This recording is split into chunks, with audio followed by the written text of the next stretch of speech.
बिस्मिल्लाहिर्रहमानिर्रहीम। आप सबको अस्सलाम वालेकुम। आज जिस फ्रेगरेंस के बारे में हम बात करेंगे इसके ब्रांड का नाम है अरमाफ और स्पेसिफिक फ्रेगरेंस का नाम है क्लब दी नुई वुमेन। मैं शायद इस फ्रेगरेंस का रिव्यू शायद कभी भी ना बनाता। एक छोटा सा वाक़या हुआ। मेरे ऑफिस में एक कुलीग है, मेरी फ़ीमेल कुलीग, उन्होंने ये फ्रेगरेंस लगाई हुई थी एक दिन, और एक दिन नहीं बल्कि उन्होंने मल्टीपल टाइम्स लगाई। तो मैंने उनको तकरीबन 3 से 4 वेयरिंग्स के बाद मैंने इसके ऊपर कॉम्प्लीमेंट किया।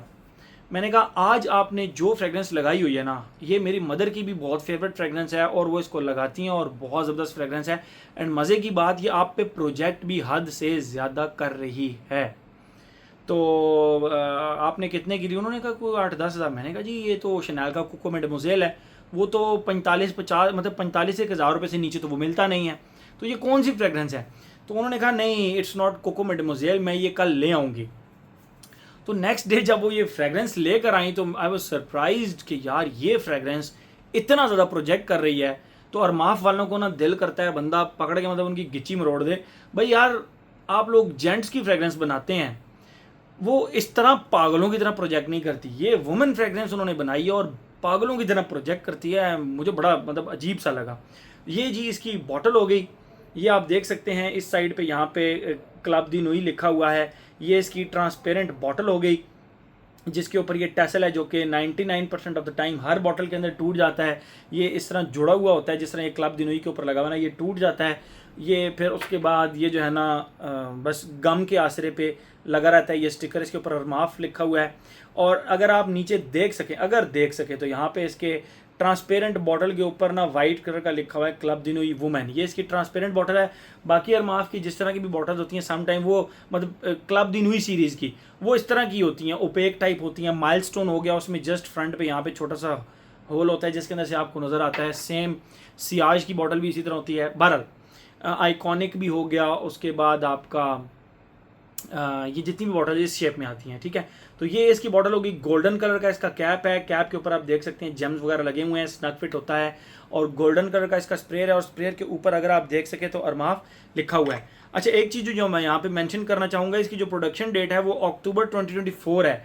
अगर आप मेरी फिंगर के ऊपर इसकी प्रोडक्शन डेट देख सकें, 2024 की प्रोडक्शन है और इतनी ज़बरदस्त प्रोजेक्ट कर रही थी उन पे कि मैं कॉम्प्लीमेंट करने पे मजबूर हो गया कि एक तो खुशबू बड़ी ज़बरदस्त है और दूसरा प्रोजेक्ट आप पे बहुत अच्छी कर रही है। तो ये बॉटल मैंने उनसे बोरो की और मैंने सोचा कि मैं इसका रिव्यू आप लोगों के लिए बनाऊंगा। इसका जो जूस कलर है देखें, कोको मेडेमोज़ेल की तरह का इन्होंने बनाया हुआ है। तो पहले मैं आप लोगों को इसकी खुशबू डिफाइन कर देता हूँ। अगर बिल्कुल आसान अल्फाज में बताऊँ तो जो कोको मेडेमोज़ेल का उद तौलेत कंसनट्रेशन है जो कि फ्रूटियर ज़्यादा था, स्पाइसी कम था, ये उसके बहुत ज़्यादा क्लोज है। ये उद पफा वाली साइड पे ज़रा कम जाता है। तो इसकी मैं आपको खुशबू डिफाइन करता हूँ। जैसे ही आप इसको खुशबू को ज़रा महसूस करें और मुझे बताएं कहाँ से आपको ये जो है ना वो एक फेमिनिन टाइप फ्रेगरेंस लगती है। जैसे ही आप इस फ्रेगरेंस को लगाते हैं, आप ऐसे कंसिडर करें आपने एक ग्लास के अंदर ना एक खट्टे से ऑरेंज को निचोड़ा, प्लस 2-3 लीमू को निचोड़ा और उसके अंदर ना पीच का जो एक नोट है। अच्छा, परफ्यूमरी के अंदर जो पीच यानी आड़ू होता है उसका जो नोट डालते हैं ना, वो एक टॉफ़ी की तरह का नोट होता है। आप बाज़ार में पीच बेस्ड टॉफ़ी कभी भी खाएं ना तो स्वीट एंड हल्का सा, बिल्कुल हल्का सा प्लास्टिकी सा टच आता है उसके अंदर, जो कि मुझे पीच का वो नोट बिल्कुल नहीं पसंद। कई परफ्यूम्स हैं जिनके अंदर पीच का बड़ा ही एक रिफाइंड किस्म का नोट होता है और प्रॉपर इस तरह लगता है जैसे आपने पीच का जूस बनाया हुआ है।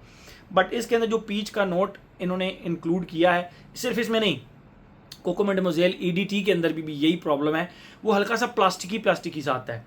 तो ऑरेंज, खट्टा ऑरेंज प्लस लेमन और उसके साथ पीच का एक स्वीट टॉफ़ी का एक नोट आता है जो कि इसके स्टार्ट में आपको फील होता है। और पहले आधा घंटा 1 घंटा जो है ना वो आपको ये फ्रेगरेंस नहीं, पहला आप उसको कह सकते हैं कि पहला 1 घंटा आपको वो पीच का नोट बिल्कुल प्रोमिनेंट नज़र आएगा, ठीक है, प्रोमिनेंट फील होगा। लेकिन बहुत सारे लोगों को वो पीच का नोट पसंद भी आता है और इन द एयर वो प्लास्टिकी टाइप फील नहीं होता। जिस तरह समटाइम्स आपको बकरा त्रूश 540 जिस तरह ये फ्रेगरेंस है, इसके अंदर आपको हल्का सा प्लास्टिकी सा एक सैफरॉन का नोट फील होता है और बहुत सारे लोग कहते हैं कि यार ये प्लास्टिकी सा फील होता है स्टार्ट में, बट बाद में चल के ठीक हो जाता है। Same is the case with this one. इसके अंदर जो पीच का एक नोट है वो थोड़ा सा प्लास्टिकी है। अच्छा, जैसे ही आप थोड़ा सा आगे चलते हैं, लेमन एंड ऑरेंज अपनी जगह पर रहते हैं, उसके साथ जो पीच का नोट है थैंक्स गॉड वो हट जाता है और एक स्पाइसी से रोज़ की खुशबू इसके साथ अटैच हो जाती है। एक ऐसा गुलाब जो कि आप अपनी किताबों में बहुत अरसे तक बंद करके रखें और उसके बाद उसको खोलें तो उसके अंदर से जो एक स्पाइसी से ड्राइड रोज़ की खुशबू आ रही होती है ना, एग्जैक्ट वो वाले रोज़ के साथ ऑरेंज एंड लेमन की खुशबू आती है, लेकिन वो रोज़ जो है वो उस ऑरेंज और लेमन की खुशबू को वार्म बना देता है, वो इसको सिट्रसी फ्रेश नहीं रहने देता।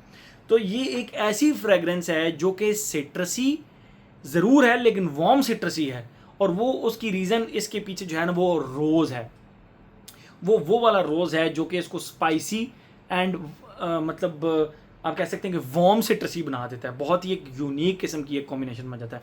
एंड ड्राई डाउन के अंदर जब ये पहुंचता है तो वहाँ पर ये एक वनीला, स्वीट वनीला की तरह की खुशबू दे रहा होता है, and at the same time वो स्पाइसी रोज़ भी इसके साथ अटैच होता है। स्टार्ट को छोड़कर, पहले आधे घंटे को छोड़कर इसकी खुशबू आपको हद से ज़्यादा इंजॉय कराती है। ठीक है, ये तो हो गई इसकी खुशबू, मैंने आप लोगों को डिफाइन कर दी। और इस तरह इसकी खुशबू फिर चलती रहती है। ड्राई डाउन में हल्का सा वनीला एसेंस की खुशबू के साथ ड्राइड रोज़ की खुशबू रहती है, एंड दैट्स इट। उसके बाद ये खुशबू फिर चलती रहती है। आते हैं अपने पैटर्न की तरफ। Age, gender, longevity, projection, weather, occasion. भाई मैंने आप लोगों को जो खुशबू डिफाइन की, आपको किसी एंगल से भी वो ऐसे लगता है कि इसके ऊपर जेंडर टैग लगाना चाहिए? मेरे ख्याल में नहीं। मैं खुद कोको मैडेमोज़ेल लगाता रहा हूँ। मैंने अपनी कोको मैडेमोज़ेल की वीडियो में बताया था, शैनल के कोको मैडेमोज़ेल की वीडियो में बताया था कि भाई ये परफ्यूम मैं लगाता हूँ, मुझे इस पर कॉम्प्लीमेंट्स भी मिलते हैं, और मैंने कभी किसी को नहीं बताया कि मैंने लेडीज़ फ्रेगरेंस मतलब रजिस्टर्ड लेडीज़ फ्रेगरेंस लगाई हुई है। लोगों को पता भी नहीं चलता। एज सुन एज आप खुद सेटिस्फाइड हैं तो आप खुशबू लगा सकते हैं। अपने पैटर्न पे आते हैं। Age, gender, longevity.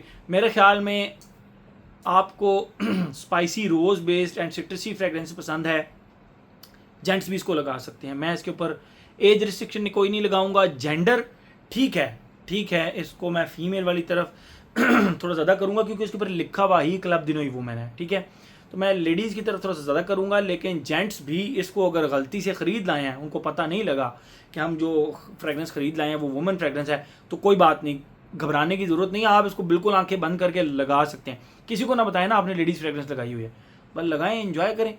तो एज हो गया, जेंडर हो गया, बहरहाल मोर स्पेसिफिकली लेडीज़ की खुशबू है क्योंकि एक लेडी ने लगाई थी, मैंने उसको कॉम्प्लीमेंट किया। लेकिन वो अच्छा, जिन लेडी की मैं बात कर रहा हूँ ज़रा उनकी चॉइस देखें। वो दियोर सवाज लगाती हैं, वो टस्कन लेदर लगाती हैं, वो कोको मैडेमोज़ेल लगाती हैं, वो ब्लैक ओपियम लगाती हैं। वो यहाँ पे कोई एक परफ्यूम था जो कि जेंट्स परफ्यूम था, टुक्सीडो भी एक दो दफ़ा उन्होंने लगाया है, और एक दो फ्रेगरेंसेज जो कि बिल्कुल जेंट्स और ख़तरनाक किस्म की जेंट्स फ्रेगरेंस है वो लगाती हैं।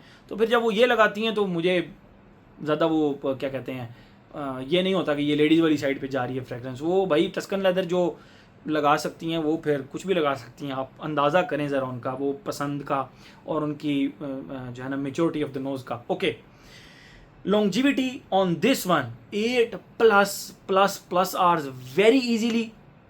एंड प्रोजेक्शन की अगर हम बात करें तो मैंने आपको बताया, मैंने तीसरे से चौथे घंटे में उनको कॉम्प्लीमेंट किया था। उन्होंने कहा था मुझे तो 3-4 घंटे हो गए लगाया हुआ इस फ्रेगरेंस को।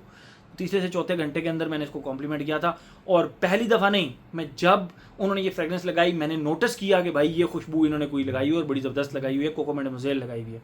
खैर उन्होंने जब मुझे बॉटल दिखाई तो मुझे बड़ी खुशी हुई कि कम प्राइस के अंदर एक बहुत ज़बरदस्त चीज़ है। ठीक है, वेदर और ओकेजन की बात करें, भाई वो तो गर्मियों में भी लगा लेती हैं, ऑल सीजन लगा लेती हैं, तो नो प्रॉब्लम। मेरे ख्याल में इनडोर्स गर्मियों में लगाई जा सकती है, लेकिन फॉल एंड विंटर की फ्रेगरेंस है ये basically.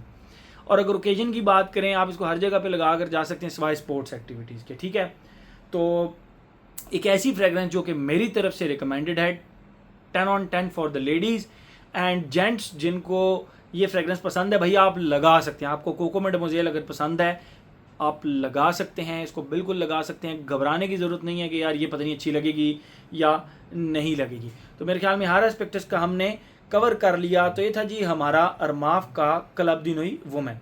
Thank you so much.